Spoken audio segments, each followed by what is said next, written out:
The Forgotten Battle, called The Slag om de Schelde in Dutch, is a Netflix film about the Battle of Walcheren Island in the Second World War, following the stories of various figures: a girl from the resistance, a Dutchman serving the SS, a downed British airman, and other figures of the resistance, who were all fated to meet during this important battle as part of the liberation of the Netherlands. When I heard there was a Netflix film about the Second World War and a battle in the Netherlands, partly produced by a Dutch company as well as a Belgian one, I knew I had to make a video about this. So, what's going on in The Forgotten Battle? As I mentioned, the film covers the liberation of the Dutch island of Walcheren in the province of Zeeland in the south of the country. This came in 1944 following the successful D-Day landings. The Allies soon moved out from their bridgeheads and were able to capture large parts of northern France whilst moving up the coast towards the Low Country. However, as the Allies advanced further inland, they were constantly straining their supply lines, having only the port of Cherbourg and the initial Normandy ports for resupply, as the Germans still doggedly held on to the other French ports. That was until the 2nd of September 1944, when British troops were able to take the city of Antwerpen, and thanks to the help of the Belgian Witte Brigade, who stopped the Germans from blowing up the port before they left, they now had an intact port from which they could resupply.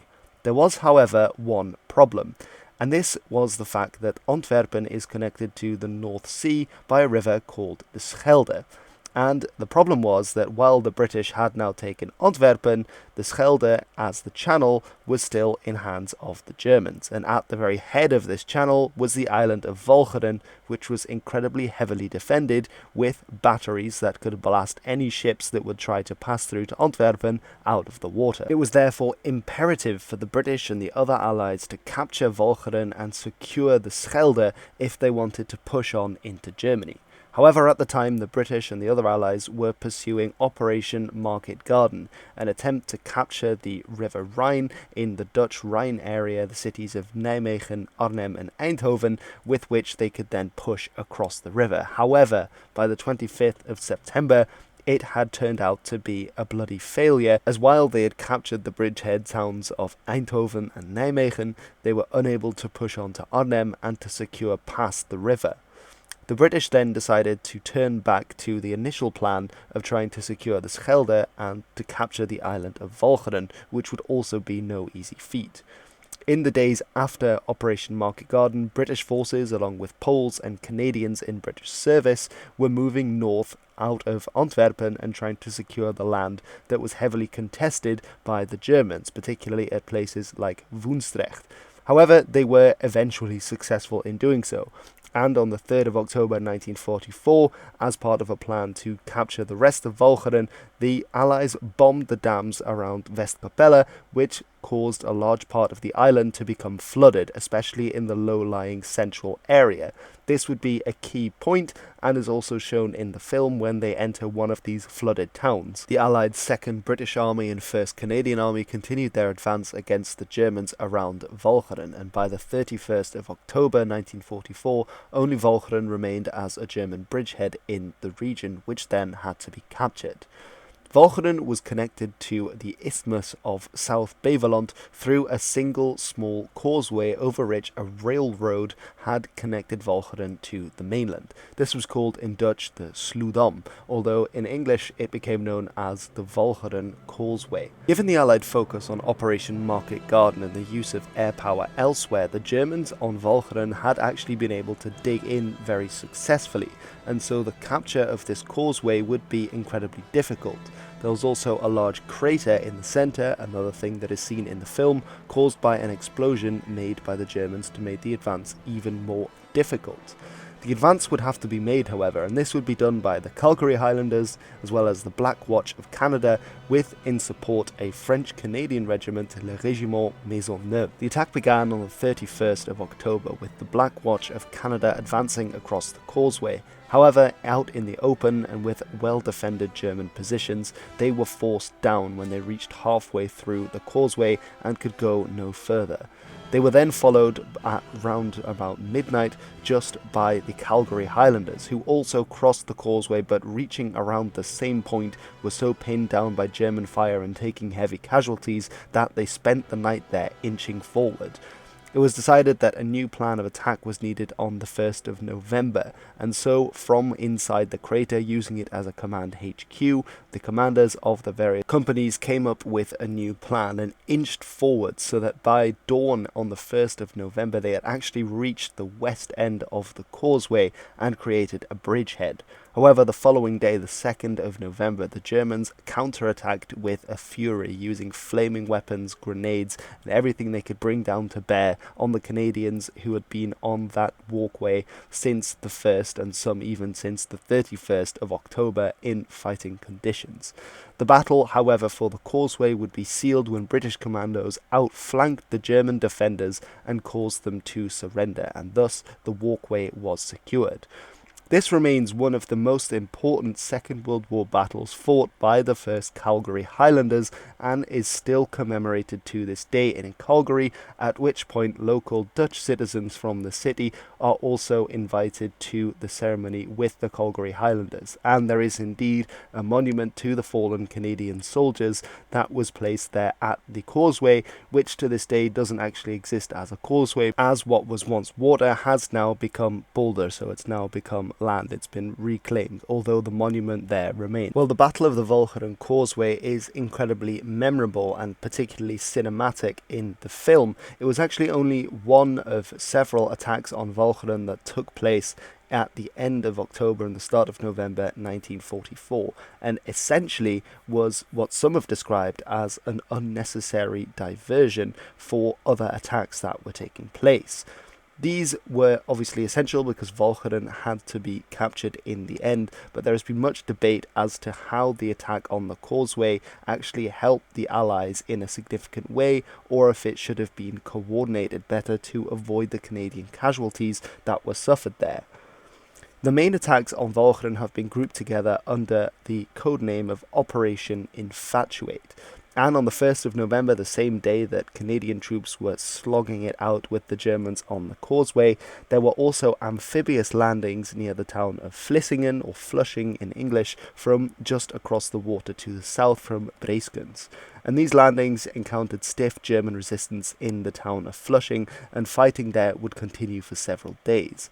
On the same day, there were also amphibious landings from sea following a heavy Royal Navy bombardment on the towns of Domburg and Westkapelle, although by the following day these would both be captured by British as well as Belgian and Norwegian commandos. These then moved southeast along the higher areas of the island because the centre was still flooded, and were able to finally finish off the German defences in Vlissingen, while others went around the north of the island. The final battle occurred in the very centre in Middelburg, the capital of Walcheren, which was on slightly higher ground once again, which was eventually taken when, in a stroke of genius, the Royal Scots used buffalo amphibious carriers to get across the flooded areas in the centre of the island and reach Middelburg. This also allowed for 2 days later the German commander on the 8th of November to surrender, as he said that he was facing tanks. Of course, these were not tanks, these were amphibious characters, but this made the surrender a little more honourable and soothed the end for the German commander there.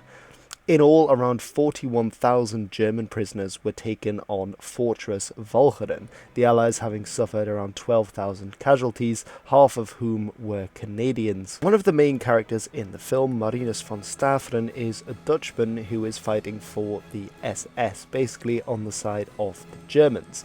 And this is also accurate to history, as there were several thousand Dutchmen who served in various branches of the SS during the war. This was started up in 1941, and I believe the one that is portrayed in The Forgotten Battle is the Vrijwilligerslegioen Nederland, or the Volunteer Legion Netherlands. There's a great video about Dutchmen who served in the SS by a fellow channel called History Hustle. I'll be linking that video in the description as well as in a card here. He also has a Dutch channel, so any Dutch people watching, ga maar even kijken, want hij maakt hele interessante filmpjes over Nederland en geschiedenis en de Tweede Wereldoorlog. And back to English before everyone clicks off the video. Now, I think this is the unit that he is shown to be serving in, because there is at the start what I think is part of the Battle of Narva, as this unit was sent to the Eastern Front. and it's true that the Volunteer Legion of the Netherlands was there fighting against the Soviet Red Army in February 1944, especially at the Igornov bridgehead, in which they successfully held back a Soviet attack, although eventually, of course, the Germans would be forced to retreat from Narva. And I think that is what is shown at the start of the film, with Marinus there and Luke, who is killed. Now, at the same time as there were several thousand Dutchmen who fought actively for the Germans, there were many more who fought against the German occupation in the Netherlands, and these are frequently grouped together under the term resistance. In Dutch, this is normally referred to as de Ondergrondse or de Ondergrondse strijdkrachten, which in English translates to the underground. Such resistance groups carried out a number of different roles, and their roles changed during the war depending on the course of where the Allies were. For example, some 300,000 people were kept hidden from the Germans during the course of the war, while other resistance groups specialized in helping Jews or Jewish children to escape from the Holocaust, others still in providing food to poor families, and yet others were the more traditional view of the resistance, armed groups that attacked Germans, assassinated leaders, and killed collaborators. Many of these Dutchmen would be killed in fighting against the Germans during this time, and this indeed is shown during the film. One of the roles that became increasingly important when the Allies were actually in the continent and attacking the Germans there was helping downed pilots, and this is something that my grandfather, who was in the Dutch resistance, although further to the north than in the area that is depicted during this film, he remembers helping downed Allied airmen and helping them to hide and then to get back across the channel or back over the front lines back to Allied areas. Another important thing that the resistance did was the gathering of information, as of course they could see what the Germans were up to on the ground as they were behind the German lines, and indeed that's also in the film with the young lad who is shot, spoiler alert, because he is taking photos of the German positions and sending them over to the Allies.